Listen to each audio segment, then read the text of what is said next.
ఈరోజు విశ్వ హిందూ పరిషత్ జైత్యాల పట్టణ శాఖ ఆధ్వర్యంలో జైత్యాల పట్టణంలోని దేవాలయ భూముల అన్యక్రతకు గురి కావడం విషయం పైన ప్రజావాణిలో కలెక్టర్ గారికి వినతి పత్రం ఇవ్వడం జరిగింది. జైత్యాల పట్టణంలోని శ్రీ రాజరాజేశ్వర దేవాలయానికి సంబంధించిన భూములలో సుమారు 10 షెడ్లు అన్యమతస్థులు ఏర్పాటు చేసుకొని వారి వ్యాపారాలు కొనసాగిస్తున్నారు.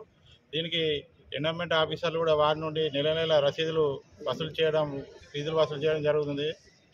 ఈ విషయాన్ని మీరు స్థానిక ఎండోమెంట్ ఆఫీసర్ దృష్టికి తీసుకువెళ్తే అదే చేస్తామని దాని మీనమేషాలు లెక్కబెట్టిన విధంగా మేము ఇచ్చిన కంప్లైంట్ని కాలం కొనసాగిస్తుంది తప్ప ఎలాంటి చర్యలు తీసుకోవడం జరుగుతలేదు. కావున ఈరోజు స్థానిక కలెక్టర్ గారికి అట్టి షెడ్ల నిర్మాణాన్ని తొలగించి దేవాలయ భూములను పరిరక్షించే విధంగా చర్యలు చేపట్టాలని, అదేవిధంగా స్థానిక పాత కూరగాయల మార్కెట్లో ఉన్న శ్రీ శ్రీనివాస ఆంజనేయ భవానీ శంకర్ ఆలయం చుట్టూ ఇతర మతస్థులు వారి చిరు వ్యాపారాలను కొనసాగిస్తున్నారు. వారి వలన ఆలయానికి వచ్చే భక్తులకు ఇబ్బందులు గురికావడం జరుగుతుంది.